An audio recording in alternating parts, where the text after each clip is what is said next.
Hi friends, welcome to the Inspired Knitting Podcast. I'm your host Bobby, and I am coming to you from Straight Shores, New Brunswick, Canada.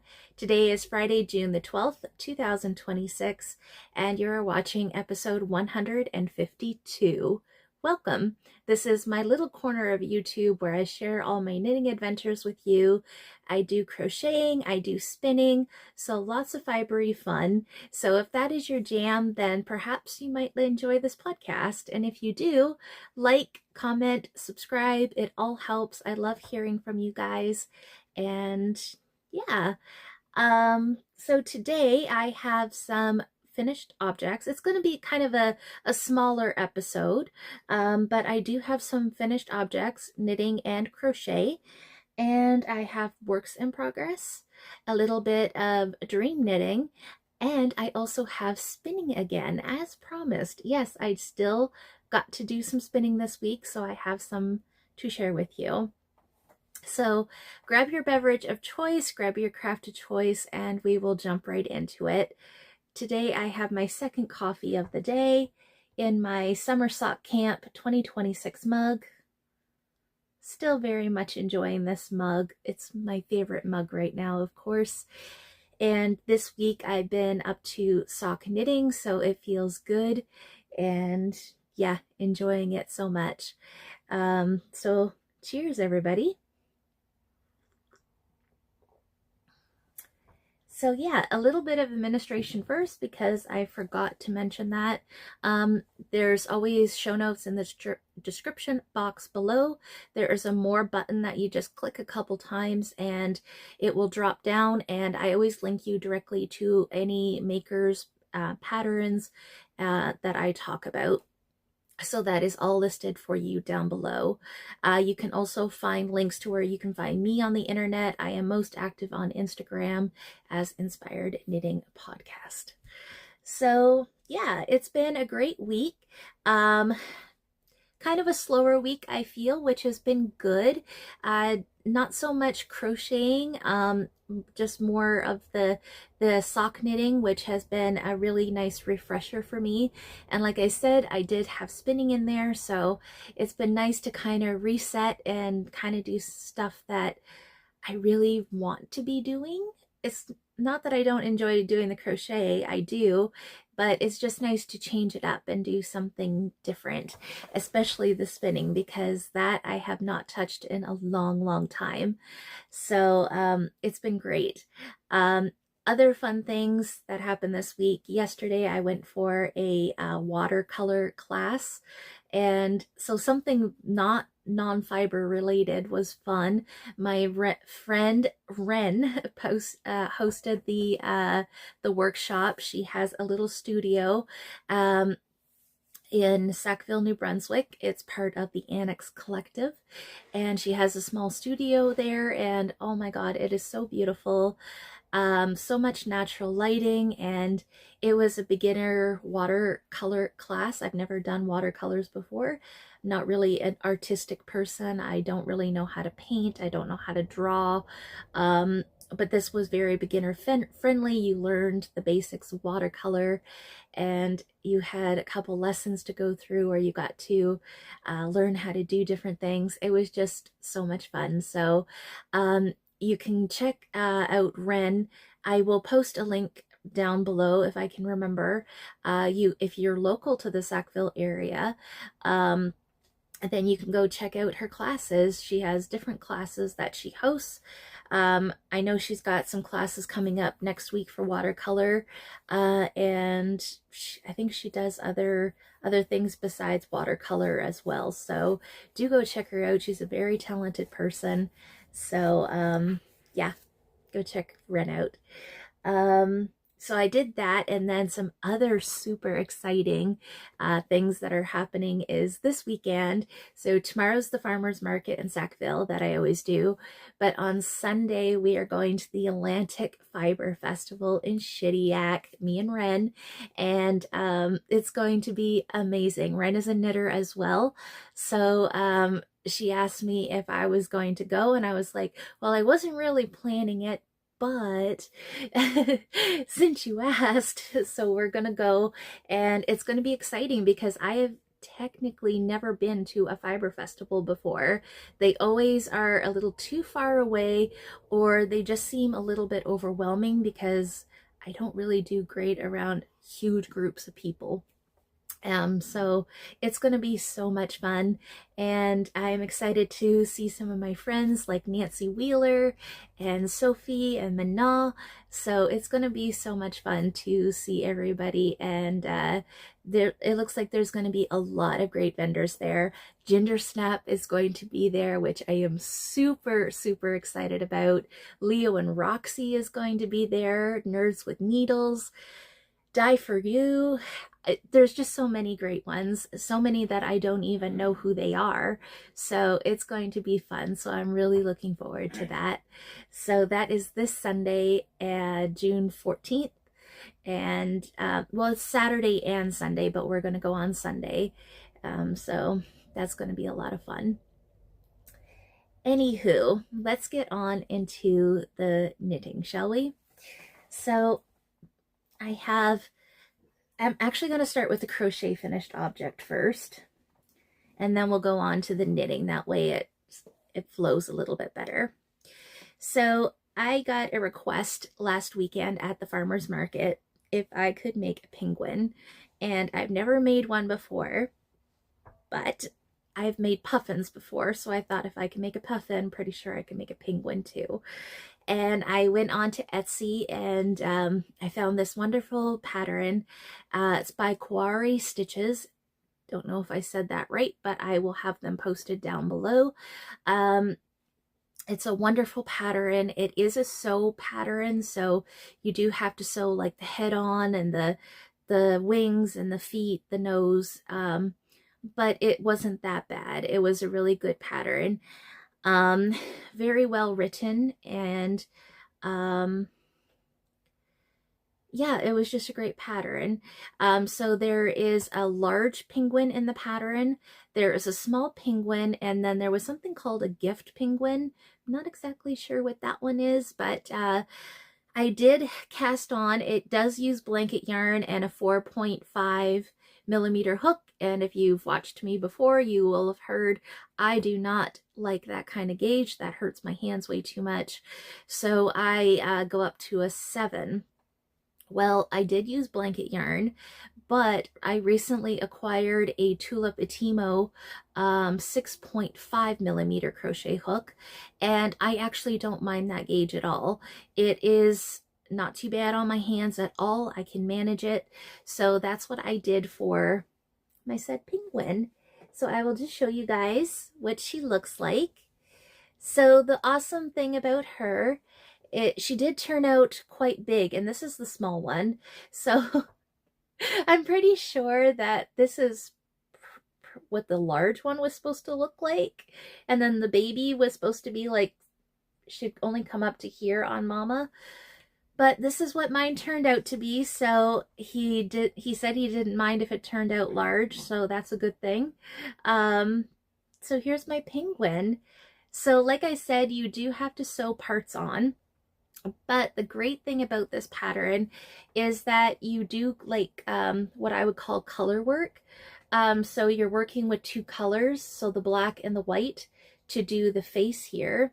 And you also have that option to do on the belly, or if you don't want to do that on the belly working with 2 colors, you can do a belly patch, which is what I did, and then you just sew the patch on. So I kind of went back and forth on that one for a minute because I don't like sewing stuff on. However, I also don't like doing 2 colors at a time either. Just like color work in knitting, I tend to pull my floats a little too tight.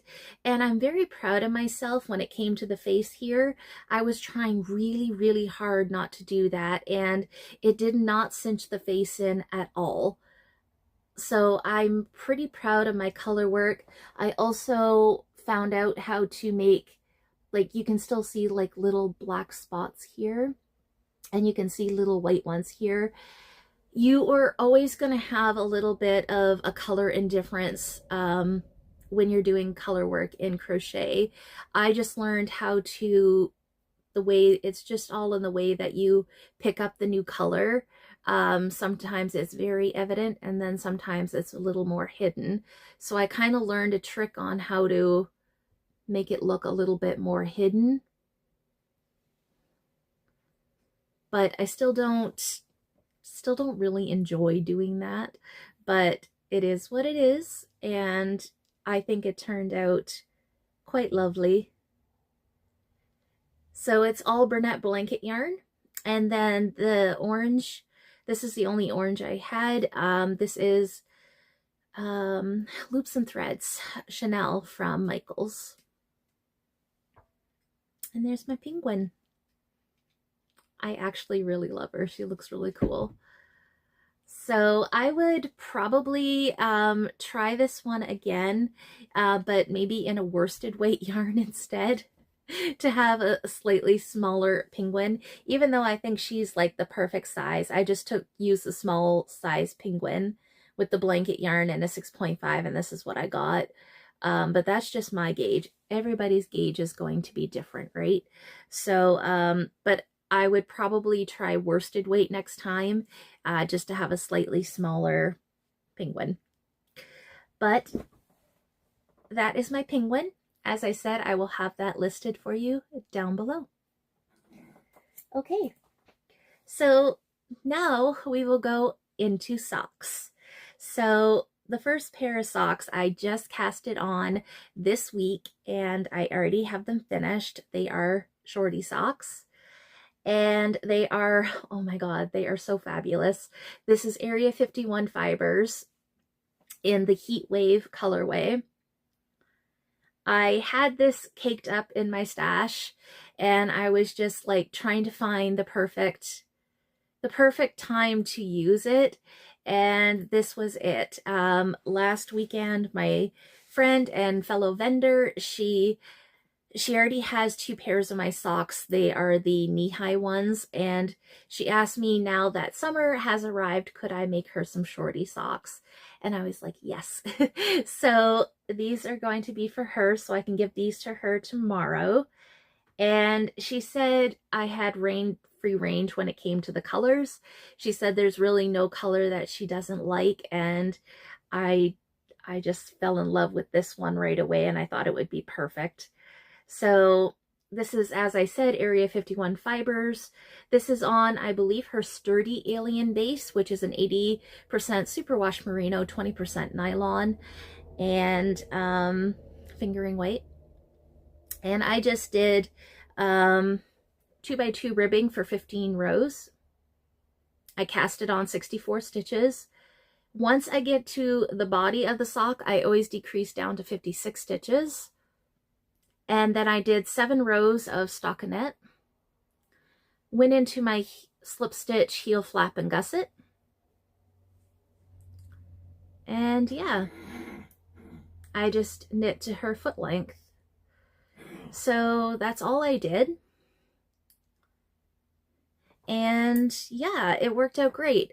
If you know Area 51 fibers, you know that they come in 2 50-gram balls. So I had 2 of them.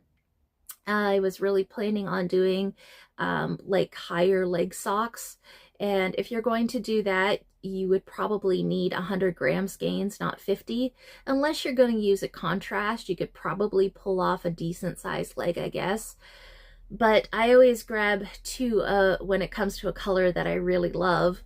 But I made these into shorties, and I put the first ball on my little scale, and I have enough to make another pair of shorties as long as I do them exactly like this. So that is what I'm going to do. I have my notes written down for how I did this pair, and that would still leave me with some yardage left over. So I'm gonna, not right away because I can't knit the same color twice in a row, but eventually I will knit up another pair of shorties in this colorway. They turned out so good. I love them. So Area 51 fibers, go check them out. Okay, I'm gonna get another sip of coffee.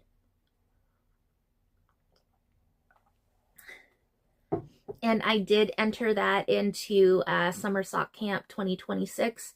So you have two ways of entering if you would like to enter in for prizes or just participate. So you can do it on Instagram under the hashtag Summer Sock Camp 2026, or you can go over to Kayla's or Crazy Sock Lady's Ravelry page, and she has a chatter thread for Summer Sock Camp, and she has a finished objects thread, and I did enter it into both, so that was exciting.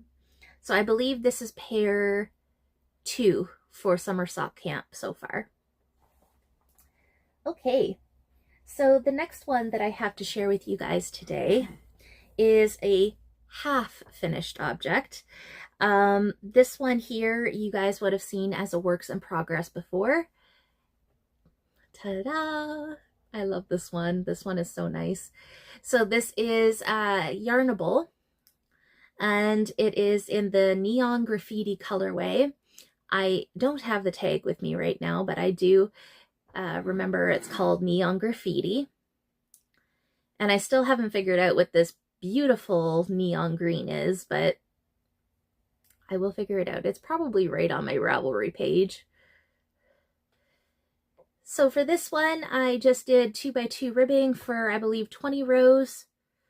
I don't exactly remember how many rows I did for the leg. It's probably 40 rows or 50.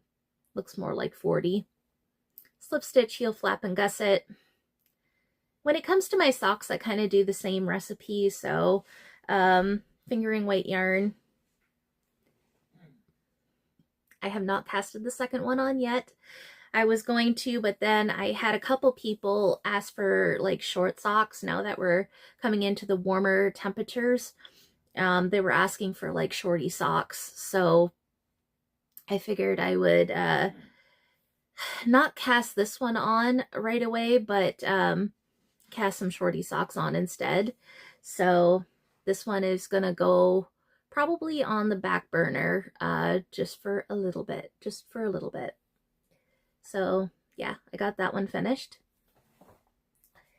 And then I guess that is it for finished objects. So we'll go into works in progress. So I just have to grab it off my chair.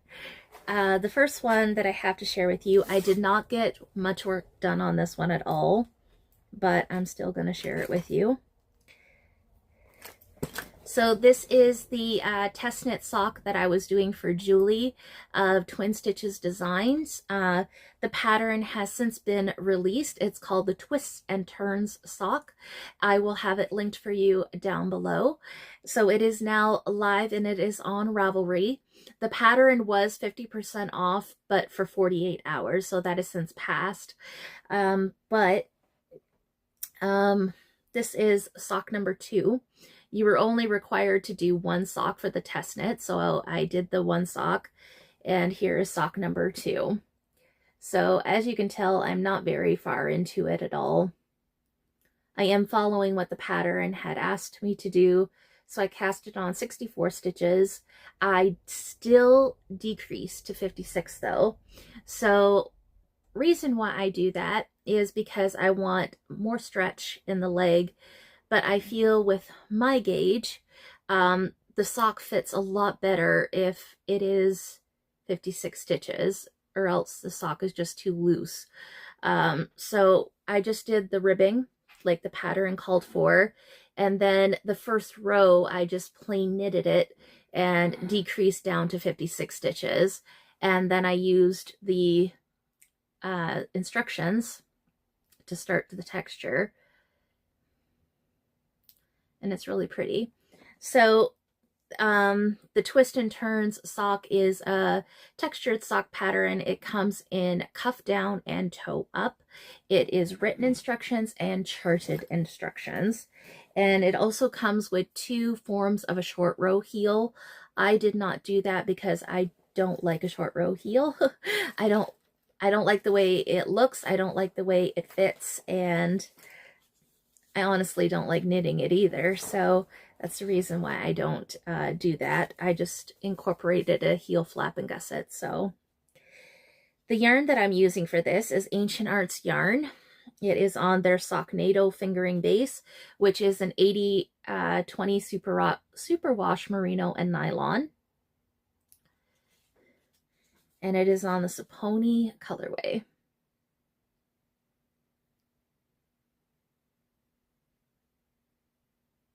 I messed around with some settings on my phone and I still find that it's not that clear. It still wants to blur out a bit, so I'm trying, guys. All right, so that is that one, and I will show you, I brought the first sock along just so you can kind of see the texture a little bit better. This one's on a blocker. So when you take it off the blocker, it does cinch in, but once it's washed and blocked, it'll come out nice like this. It's really pretty. Not hard to do at all. It's only a 2-row repeat, and it is quite addicting. So there we go. Alrighty, so there's that. The next sock that I did work on a little bit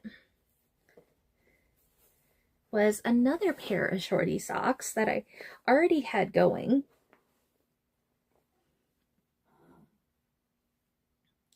So you guys might have remembered this one. This is Polka Dot Creek. I will show you the yarn tag in a minute, but it's just another shorty sock. This one is for the market. I had a request for a size 11, so hence why it is so long. But I did 2x2 ribbing for 15 rows, and I decreased down to my 56.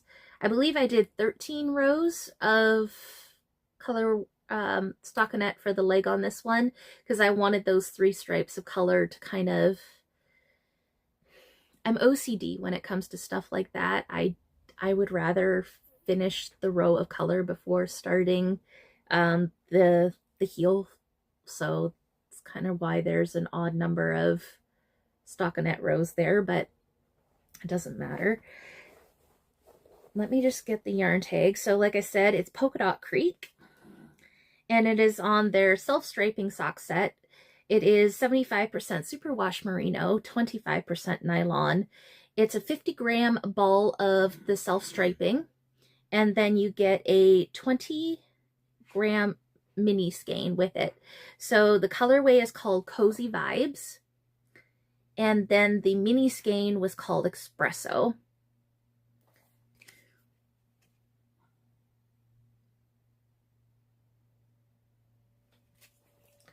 So let me just pull out the yarn so you guys can see it.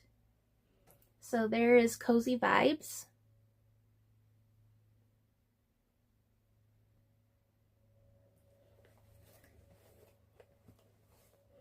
Espresso.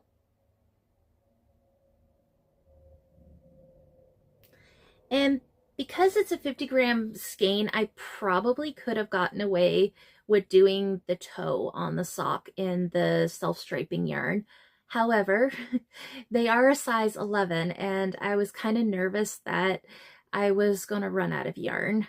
So I decided to do a contrast color for the toes, and I knew that I wasn't going to have enough of the espresso. So I just pulled out this brown mini. The lighting is terrible today. It's overcast outside, but I would say that's a little bit more true to life. So I just pulled out this brown mini from my stash. I don't know what it is, like where it came from, but I just am going to use that for the toes. So that was sock number 1. So as you can see, there's the espresso for the cuff and the heel. And there's my brown toe. And then for sock number 2, I am through my gusset decreases. And now I'm on to the foot of the sock. So making some fairly good progress on this.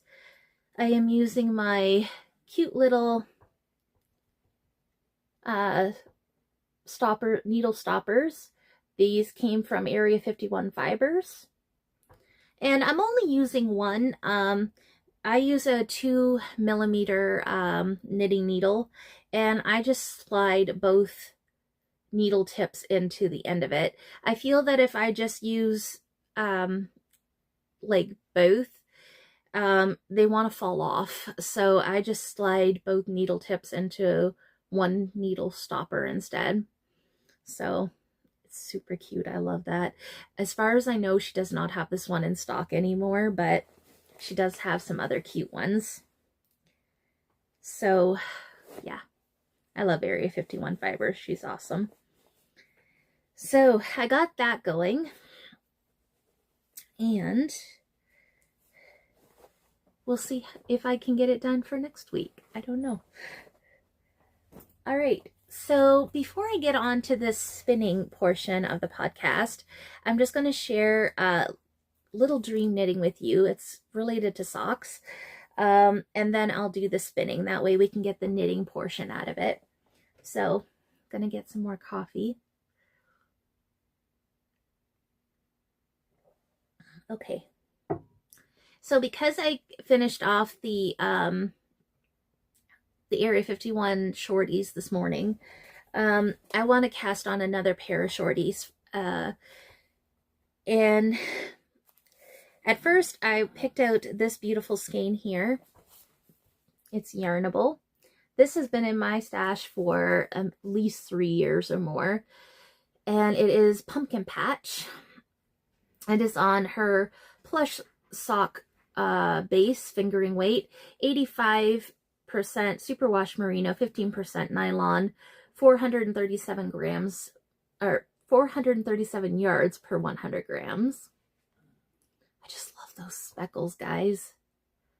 So pretty. And I know this is technically not a summer colorway, but it doesn't matter. Like, it's making me so happy.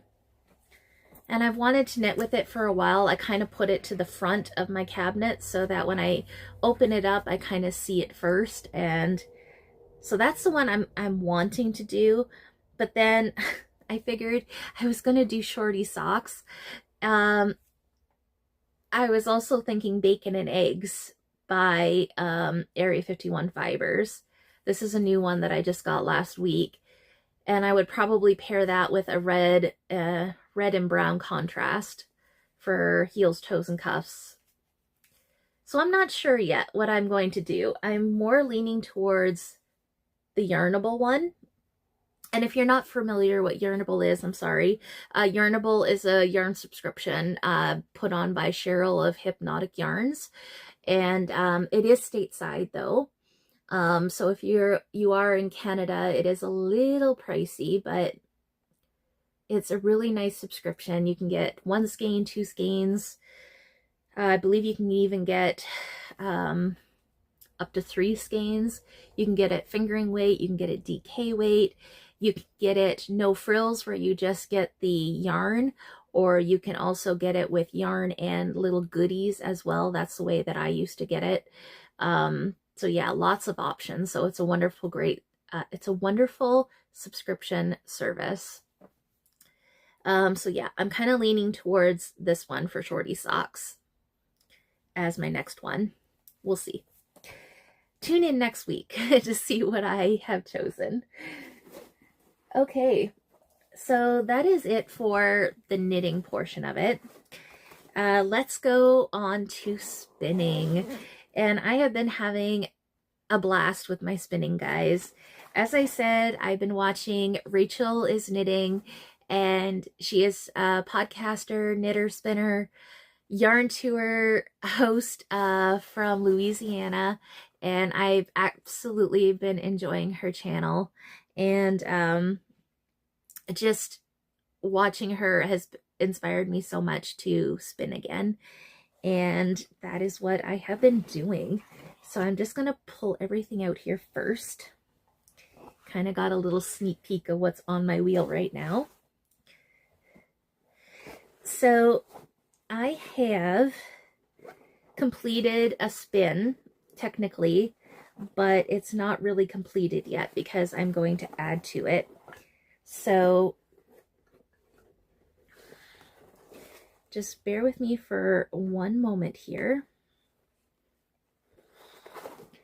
So I went to a dye class in the fall of 2025 at Gobsmacked Yarns, and we dyed up some roving.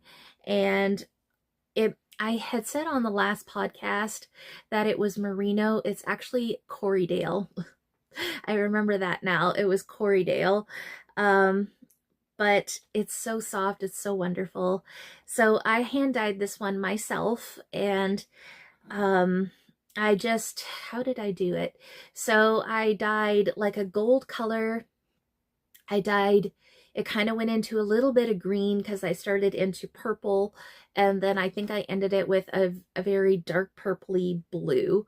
It's very interesting how you set out for Pacific colors and how the dye actually takes to it, and it's just magical.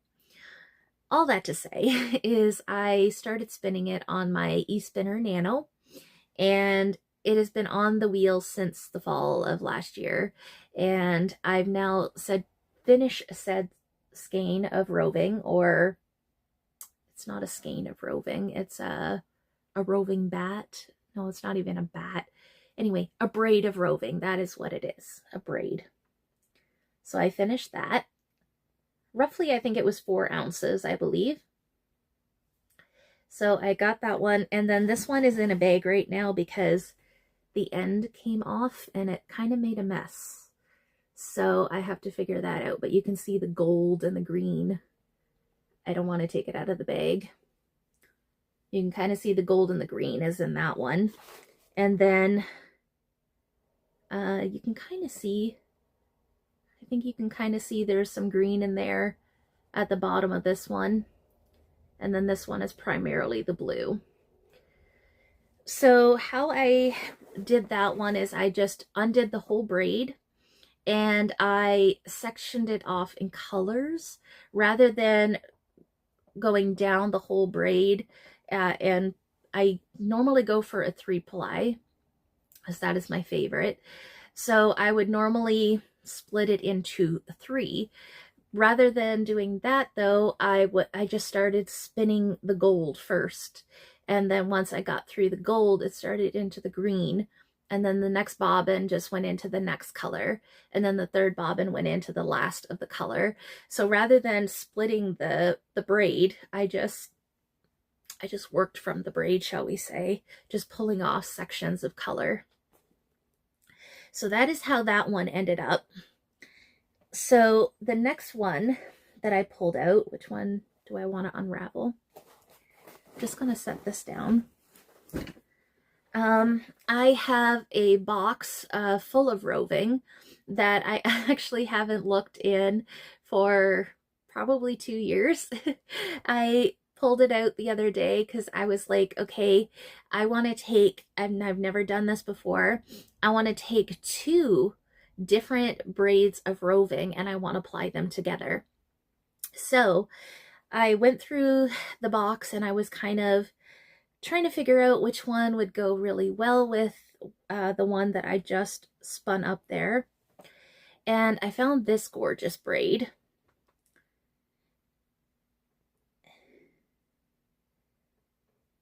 And it goes into the black.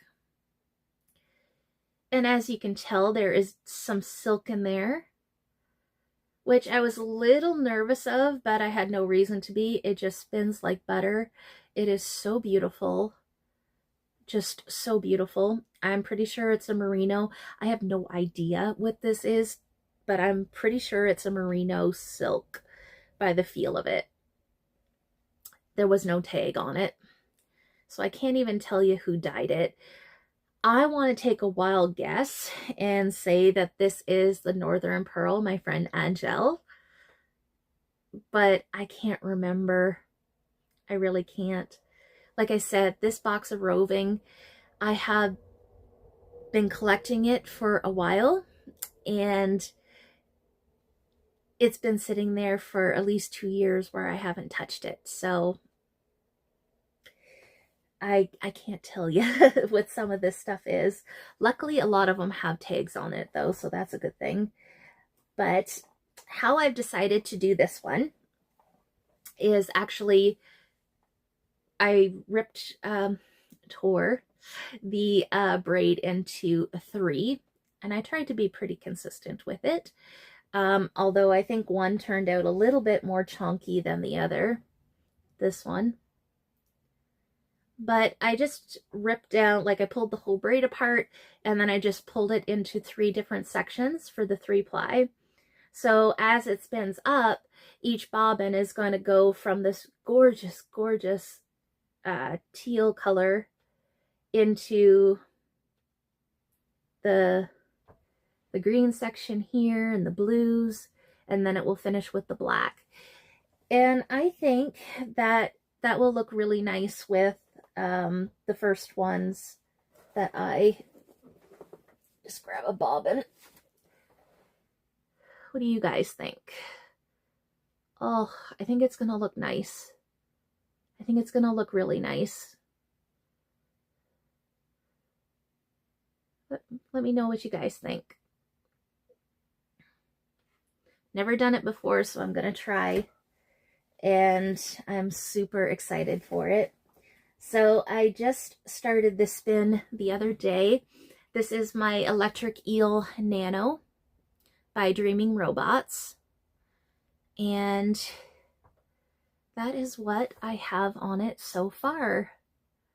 So you can kind of see the light blue. The teal is hidden underneath, unfortunately, so you can't really see it in there. But you can see now I've started into the black. I have a little bit of the black to go still. So I got this much left.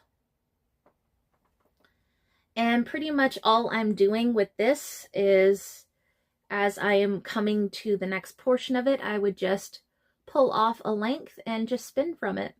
And that's all I'm doing. So, yeah, a lot of fun.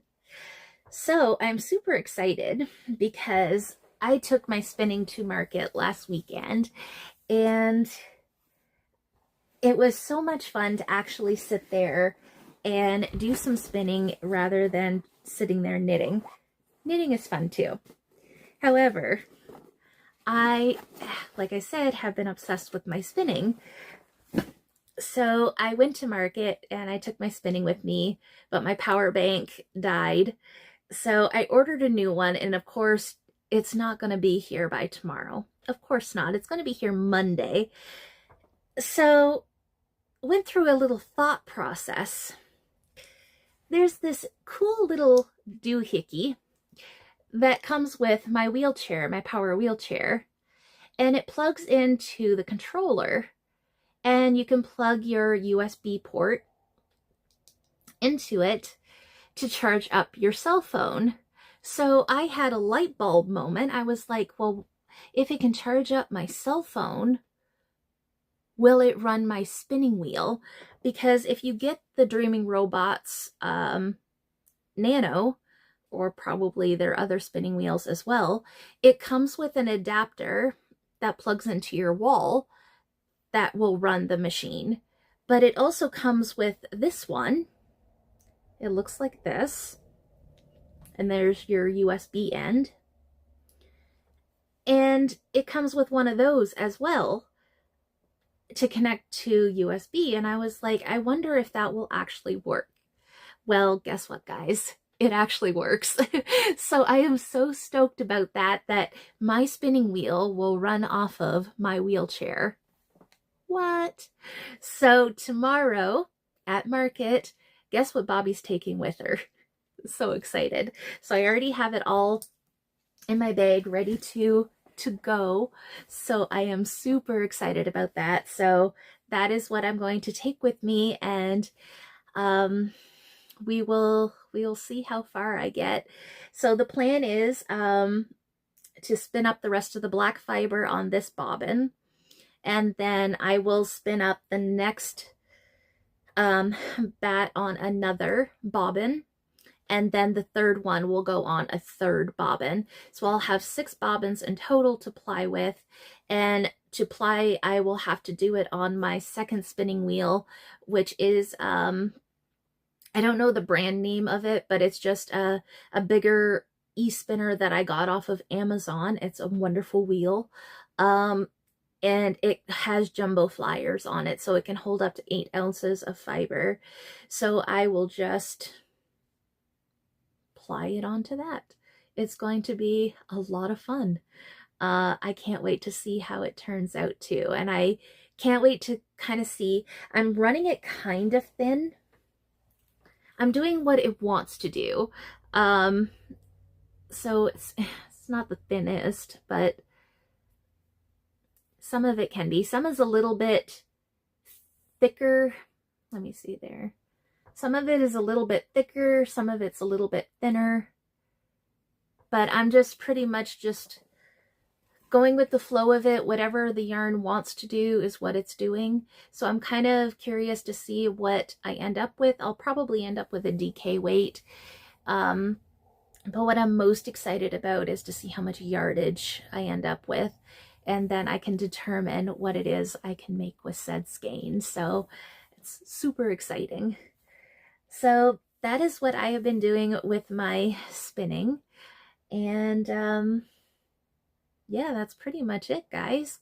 That is what I have worked on this week. And it doesn't seem like a lot, but I'm happy with what I've accomplished. So yeah, that is what we've got.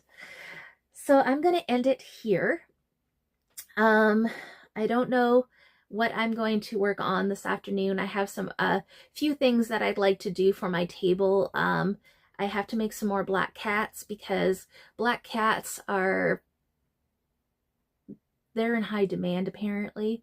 And I was just looking off to the side because I have a black cat and she's like all curled up here in the blankie.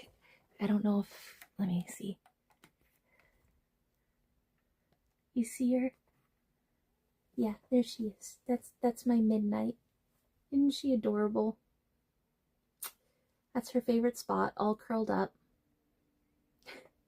I always leave my blanket at the end of the bed like that because the cats like to get up on it and sleep. So yeah, that's my girl. So black cats are always in high demand, and every time I put one on the table, it's like gone like that. So I have to make a couple black cats today, I think. So I'll probably go off and do that, try to get some more sock knitting done, and then I will probably just leave the spinning until tomorrow. And the market's like 4 hours long, so we'll see how much I can accomplish. All right, so show notes will be linked down below, and I will see you guys next week with a new episode. So until then, guys, have a good one. Happy knitting, happy crafting, and see you next week. Bye.